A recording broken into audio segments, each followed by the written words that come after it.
예레미야 12장 1절에서 5절까지 말씀 저와 한 절씩 교독하시겠습니다. 여호와여, 제가 주와 변론할 때 주께서는 의로우십니다. 그러나 제가 주의 정의에 관해 이야기하고자 합니다. 악한 사람의 길이 왜 번성합니까? 믿음 없는 사람들이 왜 안락하게 삽니까? 주께서 그들을 심으셔서 그들이 뿌리를 내리고 자라 열매를 맺습니다. 그들의 입술은 주께 가까이 있지만 그들의 마음은 주께 멀리 떠나 있습니다. 그러나 여호와여, 주께서 저를 아시고 저를 보시며 제 마음이 주와 함께 있음을 시험에 알고 계십니다. 그들을 도살할 양들처럼 끌어내시고 도살할 날을 위해 그들을 따로 떼어 놓으십시오. 언제까지 이 땅이 슬퍼하며 들판마다 풀이 마르겠습니까? 동물들도 새들도 사라졌으니 이는 그곳에 사는 사람들이 악하기 때문입니다. 그 사람들은 그가 우리의 종말을 보지 못할 것이다 라고 말합니다. 다 같이 읽겠습니다. 만약 내가 발로 사람들과 함께 달렸는데 그들이 너를 지치게 했다면 내가 어떻게 말들과 경주할 수 있느냐? 만약 내가 평안한 땅에서 비틀거려 넘어진다면 요단 강변의 수풀에서는 어떻게 하겠느냐? 아멘. 한 달 전에 새벽 설교 날짜를 오늘로 받고 한 달이나 남았구나 이렇게 여유가 있다 생각을 했는데 그날이 여호와의 날이 속히 오더라고요. 그래서 굉장히 빨리 온 느낌입니다. 예레미야서를 뒤적이다가 오늘 본문을 찾게 됐습니다. 오늘 본문 말씀을 통하여서 하나님의 마음을 나누는 시간이 되기를 축복합니다. 첫 번째 선지자가 외치는 것은 주는 의로우십니다. 그러나 세상은 너무나도 악합니다. 그것이 오늘 본문의 1절 말씀입니다. 1절 말씀을 같이 읽어보겠습니다. 시작. 여호와여, 제가 주와 변론할 때 주께서는 의로우십니다. 그러나 제가 주의 정의에 관해 이야기하고자 합니다. 악한 사람의 길이 왜 번성합니까? 믿음 없는 사람들이 왜 안락하게 삽니까? 예레미야 선지자가 감히 주께 변론을 하겠다고 이야기합니다. 이 신실한 선지자가 왜 주님과 변론을 하겠다고 이야기하는가? 그는 계속해서 하나님의 임박한 심판을 예고하고 바벨론의 공격 앞에 항복을 하라고 권면하고 있기 때문입니다. 유다 백성들은 도저히 그 메시지를 받아들일 수가 없었습니다. 어떻게 하나님을 사랑하는 자가 하나님의 나라가 멸망한다고 이야기할 수 있느냐? 너는 민족과 신앙의 배신자가 아니냐? 그래서 오늘 12장인데 앞부분 11장의 내용은 자기 출신이죠. 자기 고향 아나도 사람들이 그를 죽이려는 음모를 꾸밉니다. 물론 하나님께서 그를 건져주셨지만 그에게는 너무나 충격적인 사건이었고 하나님, 저는 도저히 참을 수가 없습니다. 그가 굉장히 흥분한 상태에서 12장이 시작이 됩니다. 그러면서 하나님께 변론한 그 첫 마디가 무엇이었냐면 주는 의로우십니다. 제가 주님의 의로우심을 인정하겠습니다. 상당히 흥분했지만 그러나 첫 번째 예의를 지키면서 이야기를 시작합니다. 주님의 의로우심을 인정하겠지만 그러나 제가 주의 정의에 대해서 오늘 문제 제기를 해야 되겠습니다. 그리고 1절 하반절에 이렇게 이야기합니다. 악한 사람의 길이 왜 번성합니까? 악인의 형통을 제가 어떻게 받아들여야 되겠습니까? 두 번째는 믿음 없는 사람들이 왜 안락하게 삽니까? 불신자들이 평안한 것을 제가 어떻게 받아들여야 되겠습니까? 한번 표를 보여주시면요. 근데 의인의 형통이라는 것이 악인의 형통이라는 것이 그것으로만 끝나는 것이 아니라 그 악인들이 세상을 주름잡음으로 인하여서 의인은 고통을 당하는 거예요. 불신자들은 너무나 맘 편하게 살고 있는데 저와 여러분, 하나님을 믿는 사람들은 오히려 너무나 불안하게 살고 있는 것이죠. 하나님, 이론과 실제가 너무나 다르지 않습니까? 내가 하나님 앞에 고백하는 신앙, 이 말씀의 이야기와 현실의 상황은 너무나 다르지 않습니까? 이렇게 하나님께 문제 제기를 하는 것이 1절의 말씀입니다. 근데 2절로 넘어가면서 그렇다면 이 세상의 악의 문제는 하나님께 책임이 있지 않습니까? 이렇게 하나님께 좀 더 본격적인 원망을 하는 내용이 2절의 말씀입니다. 2절 말씀 같이 읽어보겠습니다. 시작. 주께서 그들을 심으셔서 자라 열매를 맺습니다. 그들의 입술은 주께 가까이 있지만 그들의 마음은 주께 멀리 떠나 있습니다. 선지자가 도대체 어떻게 세상이 이럴 수 있는가 궁금해 보니까 이 악인들이 뿌리를 내리고 열매를 잘 맺는 이유가 다 하나님이 처음에 심어주셨기 때문이라는 것이죠. 이것도 좀 정리를 해보면요. 우리가 선지자도 외친 것이고 또한 크리스찬들도 외치는 것이지만 이거 다 주님이 시작하신 일이 아닙니까? 주님이 시작하신 일이기 때문에 주님께 책임이 있습니다. 창세기의 첫 부분에 대해서 사람들이 왜 많은 질문을 던집니까? 선악과를 만드신 분도 하나님이시고 사람을 창조하신 것도 하나님이시고 세상의 역사를 시작하신 분이 하나님 아니십니까?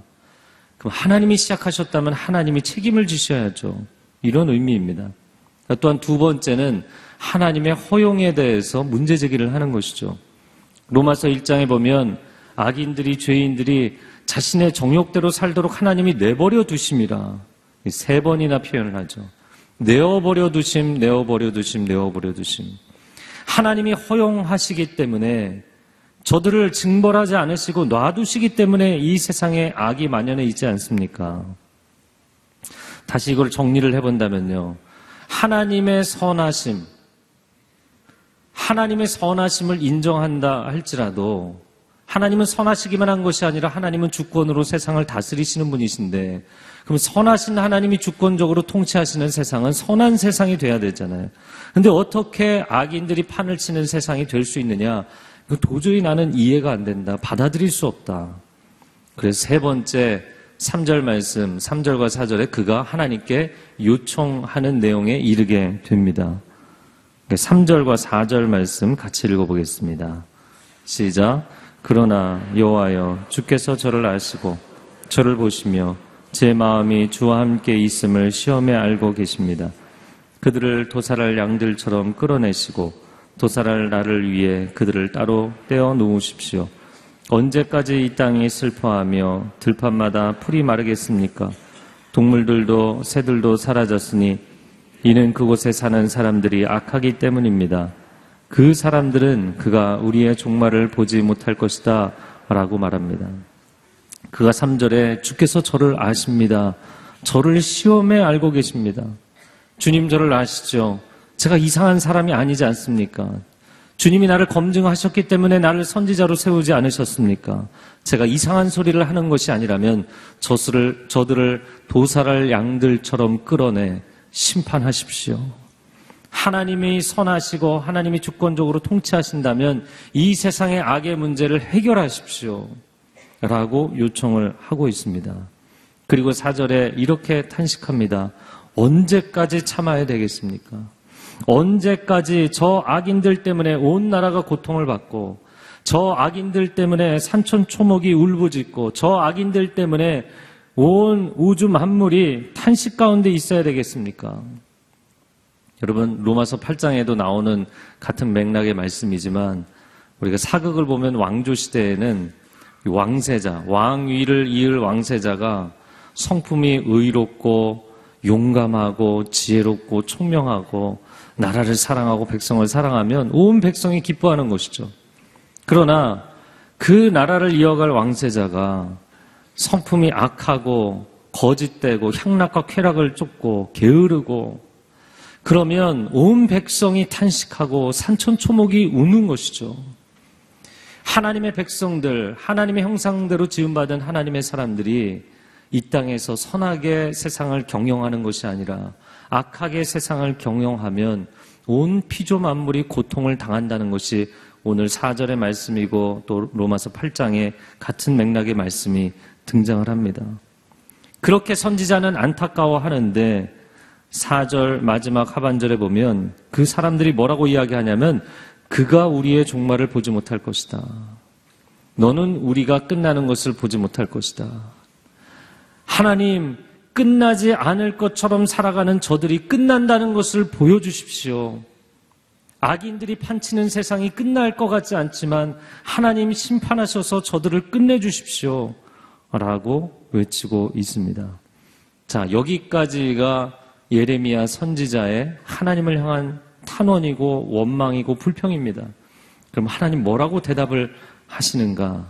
5절부터 17절이 하나님의 대답인데 저는 5절 한 절만 읽겠습니다. 같이 5절 말씀 읽어보겠습니다. 만약 내가 발로 사람들과 함께 달렸는데 지치게 했다면 내가 어떻게 말들과 경주할 수 있느냐?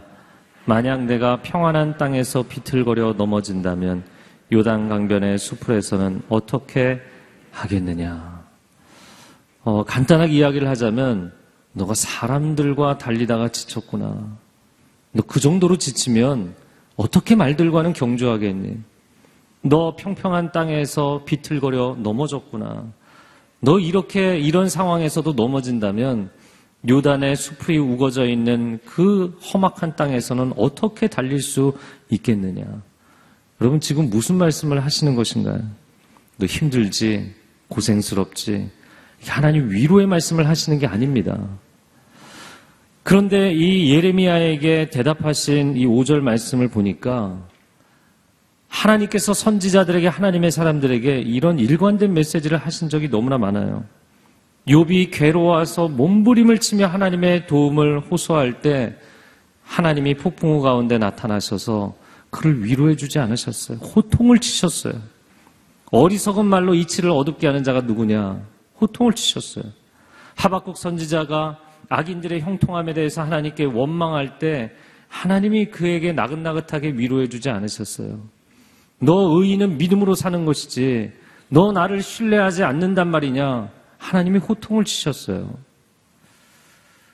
하나님께서 오늘 이 5절의 대답은 사람들과 달려서 사람들과 경쟁해서도 너 지친다면 어떻게 앞을 감당하려고 하느냐? 너 이 정도에서 지쳐서 되겠느냐? 라는 그런 말씀을 하고 계시는 것입니다. 도대체 이 말씀을 왜 하셨는가? 이 말씀을 우리는 어떻게 받아들일 수 있는 것인가? 몇 가지로 정리를 해보겠습니다. 첫 번째는 하나님은 당신을 기대하고 계십니다. 예레미야에게 이렇게 말씀하시는 것이죠. 너 이제 시작인데 내가 널 얼마나 기대하는데 너 이 정도에서 흔들리면 안 되지 않니? 이렇게 말씀을 하시는 거예요. 어떤 육상 유망주가 있는데 선수촌에 입촌을 해서 첫날 강훈련을 소화하고 나서 나 도저히 못하겠다. 코치에게 불평을 하는 거예요. 코치가 너 이 정도에 지쳐서 되겠느냐 라고 이야기를 할 때는 그만두라는 이야기를 하는 것이 아니죠. 내가 너를 기대하는데 너 일어나야지. 이 정도 가지고 너가 물러서면 안 되지 않겠느냐. 그런 말씀이에요. 일본 야구의 전설적인 감독 노무라 감독이 선수들을 관리하는 데 있어서 이런 이야기를 한 적이 있습니다. 3류 선수는 가만히 두고 2류 선수는 칭찬을 해서 키우고 1류 선수는 꾸짖어서 키운다.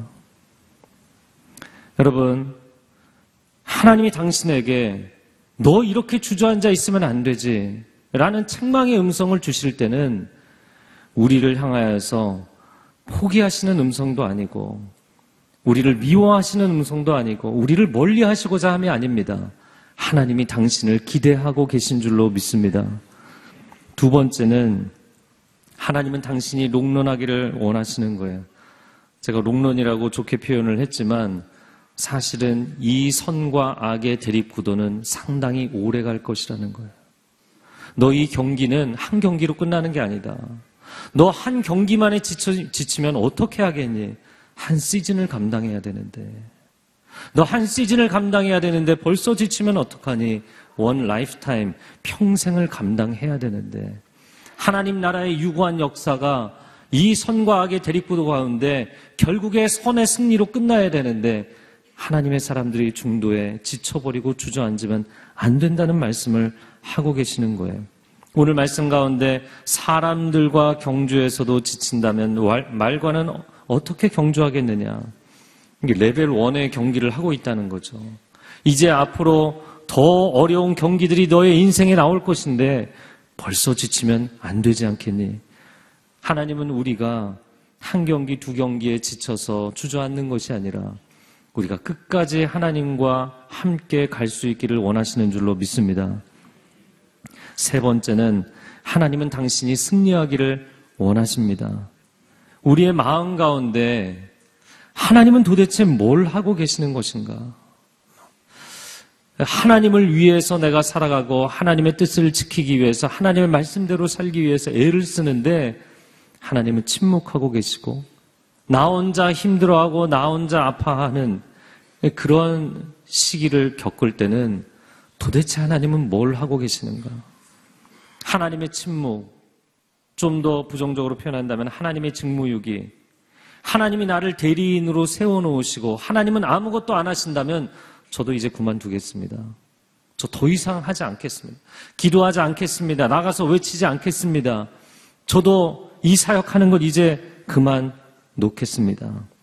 이렇게 하나님 앞에 반응하는 경우들이 있는 것이죠. 다윗도 그런 어려움을 겪었고 엘리야도 로댓나무 아래에서 그런 어려움을 겪었고요. 하나님께서 전혀 도와주시지 않는 것 같고 나 홀로 고군분투하고 나 홀로 독야청청해도 세상은 여전히 그대로인 거예요.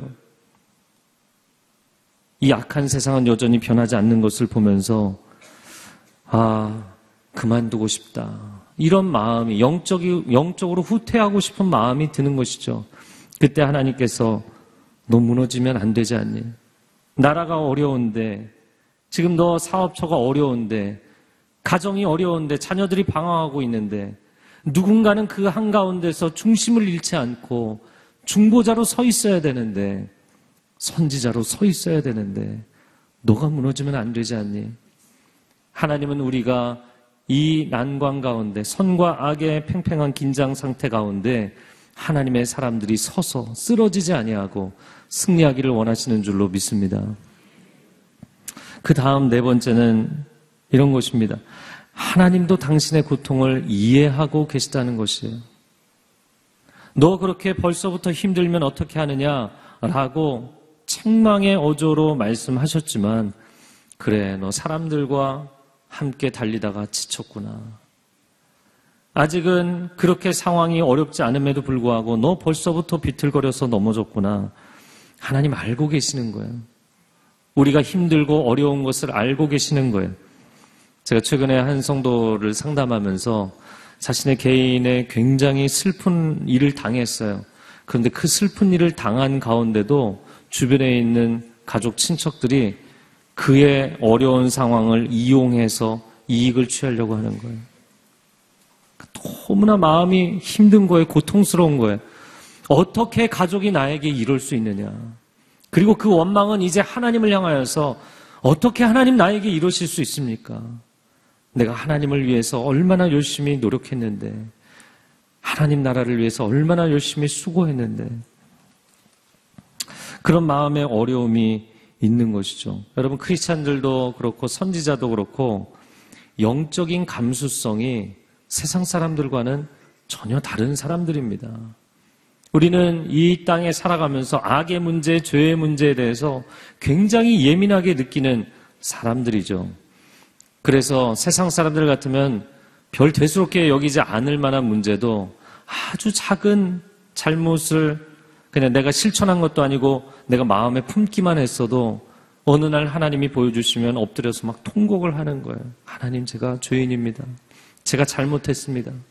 근데 세상 사람들은 그런 문제로 회개하지 않거든요. 여러분, 영적으로 민감하다는 것, 감수성이 예민하다는 것이 무엇인가? 그 대학교 1학년 때 친구 생각이 났어요.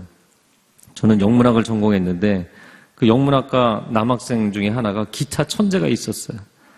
근데 이 친구가 자기는 동호회에 들어가지 않았지만 저희 학내에 있는 클래식 기타 동호회 정기 연주회, 1년에 딱 한 번 있는 연주회, 그 날짜를 손꼽아 기다리는 거예요. 와, 가을에 그 연주회에 가면 너무너무 좋겠다. 기타를 사랑하니까. 근데 그래서 제가 잘 다녀오라고 그렇게 들어가는 거를 보고 나왔는데 이 친구가 10분, 20분도 안 돼서 나온 거예요. 너 왜 벌써 나왔냐? 협주로 시작을 했는데 기타 한 대가 튜닝이 안 된 거야. 반의 반음이 떨어지니까 도저히 그 불협화음을 참을 수가 없는 거예요.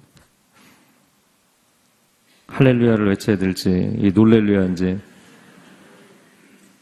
여러분, 음악에 민감한 사람들은요 굉장히 예민하게 반응할 수밖에 없어요. 어쩔 수 없는 것입니다. 선지자가 어떤 사람입니까? 선과 악의 문제에 대해서는 이 사람처럼 예민한 사람이 없어요. 진리와 거짓의 문제, 죄와 의의 문제에 대해서는 이 사람보다 예민한 사람이 있을 수 없어요. 그런데 그 세상의 악이 자기에게 막 밀려오잖아요. 도저히 참을 수 없는, 그래서 하나님 앞에 탄원할 수밖에 없고 사람들 앞에 외칠 수밖에 없는 것이죠. 물론 사람이 내면에 통증을 느끼고 괴로움을 느낀다는 것은 건강한 것입니다. 우리 몸도 질병이 있을 때 통증을 느낀다는 것은 건강한 것이죠. 만약에 그 질병이 중증이 되어서 너무 심각해지면 나중에는 통증을 느끼지도 못하는 상태가 되기 때문입니다. 우리가 청력이 살아있기 때문에 소리에 반응하는 것이고요. 미각이 살아있기 때문에 맛에 반응하는 것이죠. 영성과 도덕성이 살아있기 때문에 죄의 문제에 대해서 심각하게 반응하는 것입니다. 그런데 세상의 악인들을 보면 전혀 그렇지 않아요. 자기 배만 채울 수 있으면 무슨 죄를 지어도 영혼의 통증을 느끼지 않는단 말이죠. 영혼의 통증을 느끼지 않는 그 사람들을 향하여서 성경은 양심에 화인 맞은 자들이다, 통증을 전혀 느낄 수 없는 사람들이다 라는 것이에요. 그런데 반면에 크리스찬들을 여러분 하나님의 사람으로 사는 것은 어찌 보면 너무 불리한 겁니다. 너무 억울한 겁니다. 너무 불평등한 거예요. 왜냐하면 작은 가시 하나에도 너무나 아파해야 되기 때문인 것이죠. 회사에서, 세상에서 억울한 일을 당하는 하나님의 사람들이 참 많습니다. 정말 악인들은 승승장구하는데 그 악인들의 거짓된 계획 때문에 회사에서 억울하게 쫓겨날 때, 근데 저 악인은 아무런 죄책감도 느끼지 아니하고 그 악인은 막 회사에서 인정받고 승진하는 거예요. 그때 내 마음 가운데 이 선과 악의 불협화음을 도저히 참을 수가 없는 거예요.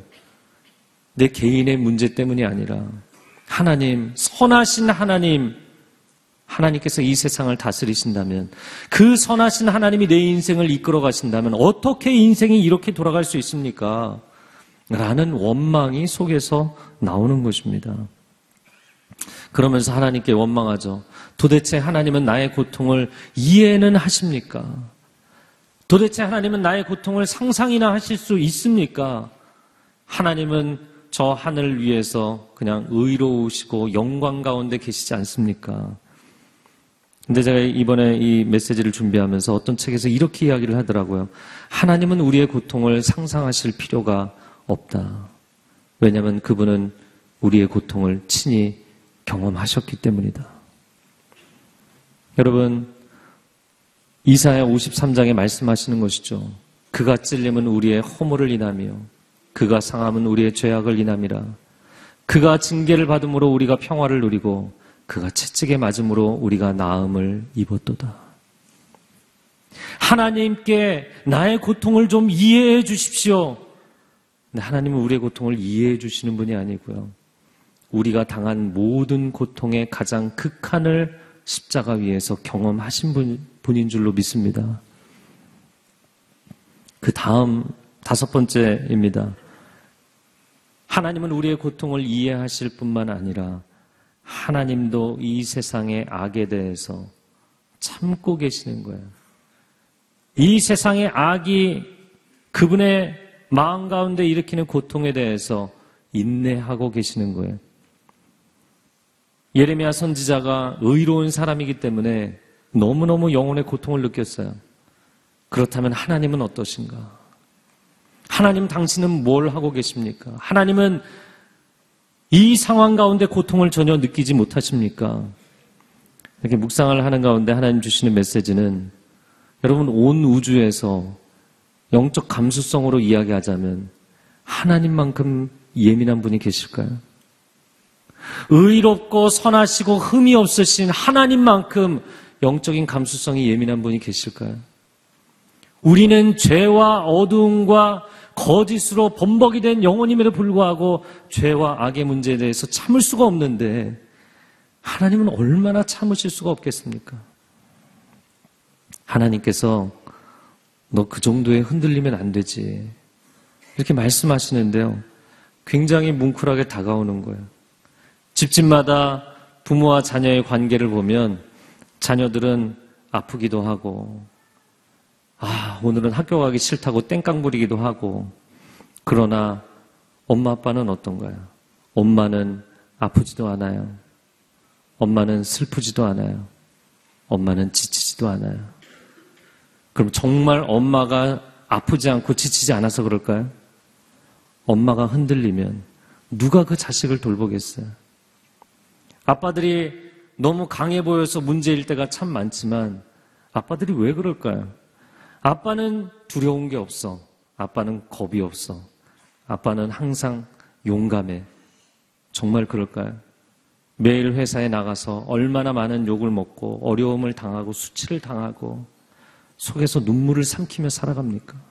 그래도 내가 흔들리면 이 가정을 누가 지키겠어요?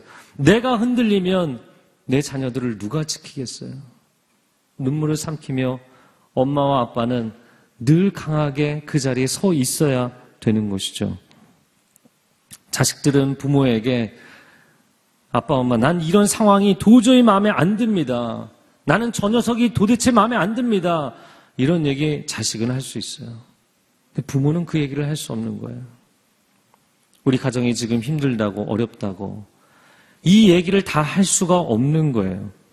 왜냐하면 부모가 그 상황에서 흔들리지 않고 붙들고 나가야만 해결할 수 있기 때문이에요. 선지자도 외칩니다. 우리 크리스찬들도 외칩니다.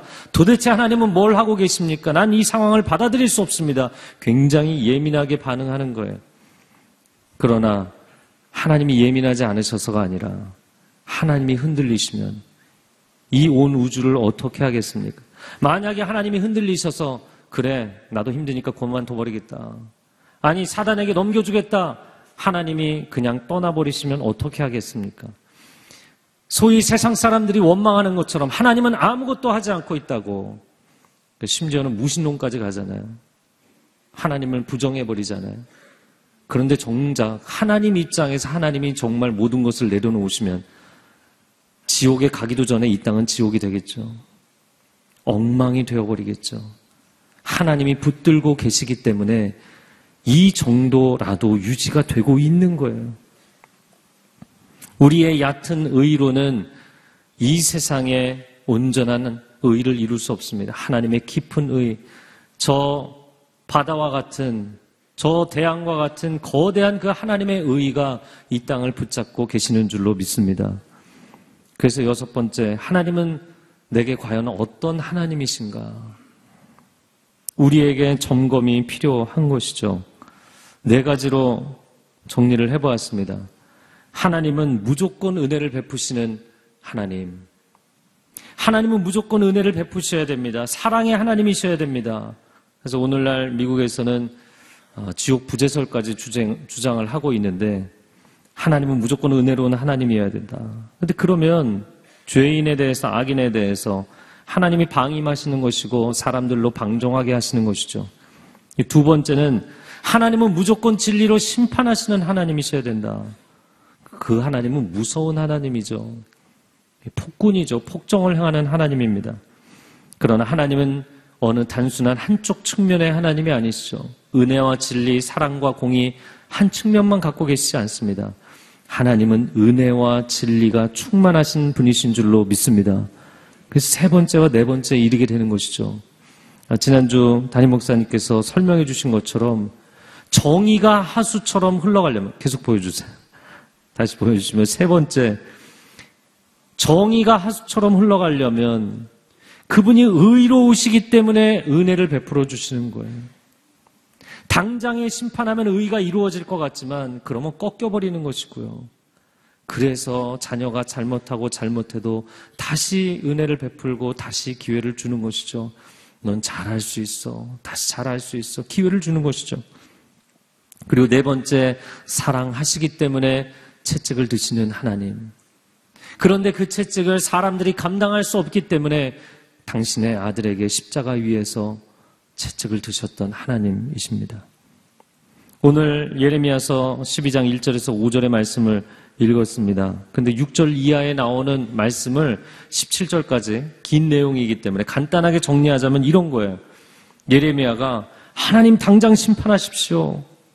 그랬더니 하나님께서 그래, 네가 요구하는 대로 내가 심판할 거다. 그런데 내가 그들을 다시 긍휼히 여기면 안 되겠니? 이게 하나님의 메시지의 요지예요. 가장 중요하게 등장하는 구절이 15절 말씀입니다. 12장 15절 말씀 같이 읽겠습니다. 시작. 그러나 그들을 뽑은 뒤에 다시 불쌍히 여기고 그들 각각을 자기의 고향과 자기 땅으로 데려갈 것이다. 여러분, 탕자의 큰형은 뭐라고 이야기하나요? 저런 녀석을 오냐 받아주기 때문에 저렇게 망가져서 사는 것입니다. 아버지, 저 녀석을 혼내야 됩니다. 저렇게 받아주면 안 됩니다. 선지자는 자기 의 때문에 그렇게 외치는 거예요. 아버지는 어떻게 대답합니까? 그래, 내가 혼낼 거다. 그러나 내가 다시 그를 위로하고 회복시켜주면 안 될까? 너 큰아들의 마음이 아니라 아비의 마음을 품으면 안 되겠니? 라고 말씀하시는 것이죠. 마지막 7번째입니다. 하나님은 당신의 부르짖음을 들으십니다. 하나님께서 너만 힘드냐? 사실 나도 아픔이 있다. 그래도 끝까지 견뎌내고 이 사람들을, 하나님의 형상들을 살려내야 되지 않겠느냐? 하나님의 마음 가운데도 아픔이 있으시지만 사랑과 공의의 이 팽팽한 긴장 상태를 역사의 마지막까지 끌고 가셔서 하나님의 선을 이루시고 하나님의 의를 이루셔야 되는 것이죠. 그런데 어느 날 선지자가 자기 힘들다고 막 달려와서 배신감에 부르르 떨면서 하나님을 원망한단 말이죠. 근데 11장에 보면 하나님이 그들의 음모를 막아주셨거든요. 그럼 사실 감사할 수도 있는 것인데 하나님께 막 원망했어요. 아나돗 출신의 제사장 가문의 예레미야가 그 아나돗의 제사장 가문의 사람들이 자기를 죽이려고 했거든요. 도저히 받아들일 수 없는 거예요. 그래서 6절과 7절 이어지는 말씀에 보면 너의 형제들, 너의 가족들한테 너 배신당했구나. 그런데 아니, 나도 내 백성들에게 배신을 당했다. 제가요, 이 말씀을 묵상하면서 너무나 가슴이 뭉클한 거예요. 이 상황에서 예레미야가 하나님께 느끼는 친밀감이 아니라 하나님이 예레미야에게 느끼는 친밀감이 등장하고 있기 때문이에요. 여러분, 우리는 고난을 당하면 도대체 하나님 뭘 하고 계시죠? 하나님과 거리감을 느낍니다. 그런데 우리가 하나님의 의를 위하여, 하나님의 말씀대로 살기 위하여, 세상에 하나님의 진리를 선언하기 위하여서 의를 위해 핍박을 당하고 고통을 당할 때 하나님이 우리에게 동질감을 느끼시는 거예요. 하나님이 우리에게 친밀감을 느끼시는 거예요. 사실 예레미야는 참 외로운 사람이었습니다. 모든 유대인들이 예루살렘은 절대로 망하지 않는다. 근데 예레미야는 망한다. 그냥 항복해라. 그게 하나님의 뜻이다. 그러니 얼마나 그가 외로운 인생을 살았는지 모릅니다. 이 선지자도 그렇고 크리스찬들이 경험하는 외로움이라는 것은 인생은 원래 홀로서기니까. 여러분, 인생의 본질 때문도 아니고 그 사람의 타고난 기질 때문도 아닙니다. 신앙인들이 경험하는 외로움은 하나님과 친밀해지면 친밀해질수록 어쩔 수 없이 발생하는 영적인 고독이 있게 돼 있어요. 어쩔 수 없어요. 세상이 악하고 세상이 거짓되기 때문에 하나님께 더 가까이 다가갈수록 영적으로는 외로울 수밖에 없어요. 그런데 역설적으로 그 영적인 고독, 영적인 고통을 이겨내는 방법이 있습니다. 그것 또한 하나님과의 친밀감입니다. 하나님과 친밀하기 때문에 세상에서는 외롭고, 그러나 그 외로움을 위로받을 곳은 하나님과의 친밀감밖에 없는 것이죠. 예레미야의 고통에 대해서 하나님이 대답해 주신 것은 너 나랑 같은 마음이구나. 그런데 아니, 너는 당장에 심판하고 끝내자고 이야기하지만 나는 그렇게 할 수가 없다. 나는 내 백성을 포기할 수 없다. 나는 다시 회복시킬 것이다. 다시 기회를 줄 것이다. 다시 은혜를 베풀 것이다. 오늘 본문의 시작이 예레미야의 원망으로 시작을 했습니다. 자녀들이 밖에서 어려운 일 당하고 학교에서 억울한 일 당하면 집에 와서 괜히 짜증내잖아요. 막 부모에게 원망하고 화내고. 그럼 엄마가 처음에는요, 너 엄마한테 왜 그러니? 너 도대체 아빠한테 왜 이래? 그렇게 얘기하다가 아이가 막 울면서 자기 힘든 얘기를 쏟아놓으면 그래 괜찮아. 아빠한테 다 쏟아놔. 엄마한테 다 쏟아놔. 다 얘기해. 여러분, 우리가 하나님 나라를 위하여서 하나님 자녀답게 살려고 몸부림치다가 어려움을 당할 때 어디 가서 하소연을 하겠어요? 하나님 앞에 가서 하소연하면 하나님이 우리의 울부짖음을 다 들어주시는 줄로 믿습니다. 그런데 더 충격적인 것은 그래 너 힘들지. 그러나 너 이렇게 이것 갖고 지치면 안 된다 말씀하시면서 나는 아픔이 없겠니? 나도 내 백성들에게 배신을 당했다. 말씀하시는 그 하나님의 음성을 들으면서 우리의 아픔을 하나님이 들어주실 뿐만 아니라 하나님의 아픔을 우리가 듣게 되는 거예요. 그리고 이제 우리와 하나님은 함께 이 길을 가는 것입니다. 그 고통 가운데 느끼는 진정한 친밀감. 야, 이제야 내가 하나님 나라의 진정한 동역자가 되는구나. 하나님의 영광스러운 어떤 나라를 세워가는 것으로 인한 동역자 말고요.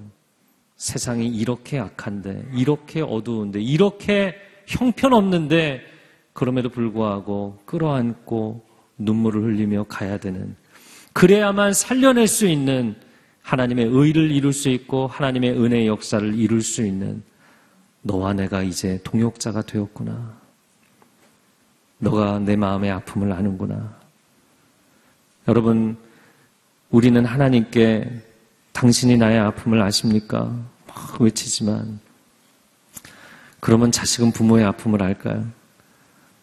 부모의 아픔을 알게 되는 날은 정말 동역자가 되는 것이죠. 함께 기도하겠습니다. 사랑하는 주님,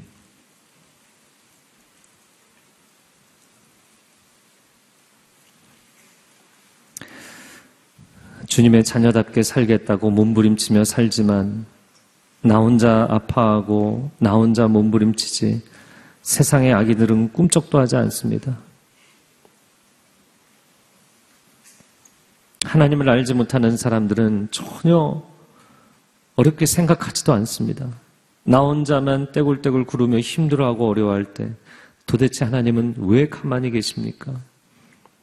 하나님, 내가 너무나 힘들고 아픕니다. 예레미야와 같이 하나님 앞에 하소연할 때 하나님께서 나는 아름답게 지은 이 세상에 나의 자녀들이 망가지고 깨어지고 엉망이 되고 이 귀한 동산을 망가뜨리며 서로 죽이며 살아갈 때 얼마나 많이 아프겠느냐. 그러나 나는 흔들리지 않는다. 예레미야, 너도 흔들리지 마라. 너 깨어 일어나야지. 너 이렇게 주저앉아 있으면 안 되지. 벌써부터 힘들다고 이야기하면 안 되지. 우리는 끝까지 갈 것이다. 우리는 끝까지 가서 승리할 것이다. 이 주의 위로의 음성을 듣게 하여 주시옵소서. 우리 삶의 현장에서 그렇게 승리하는 하나님의 자녀들 되게 하여 주옵소서. 예수 그리스도의 이름으로 기도합니다. 아멘.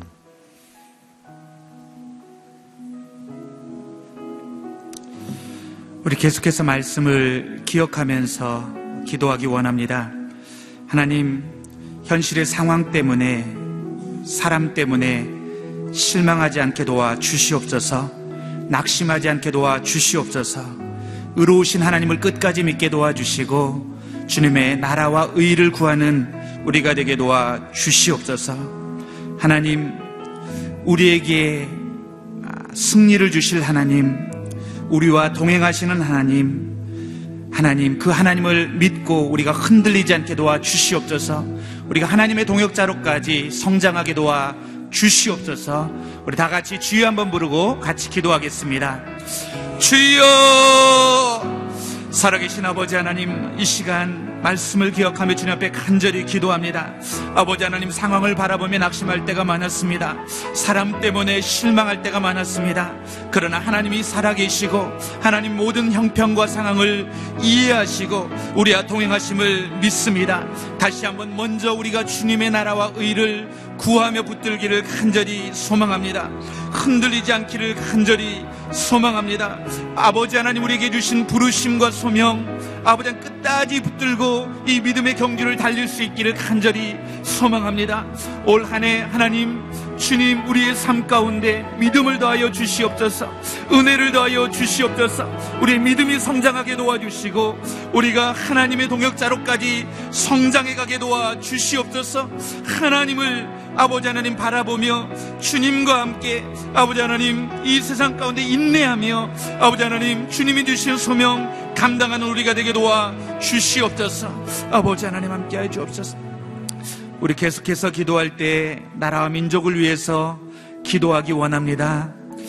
형편과 외적인 조건을 보면 2017년 안에 우리 민족이, 이 나라가 풍전등화와 같은 형편에 있습니다. 그러나 하나님께서 여전히 이 민족을 사랑하심을 믿습니다. 하나님께서 여전히 이 민족을 붙들고 계시고 이 나라 가운데 소망을 두시고 그리고 보배와 같은 존재로 사용하시기 원하심을 믿습니다.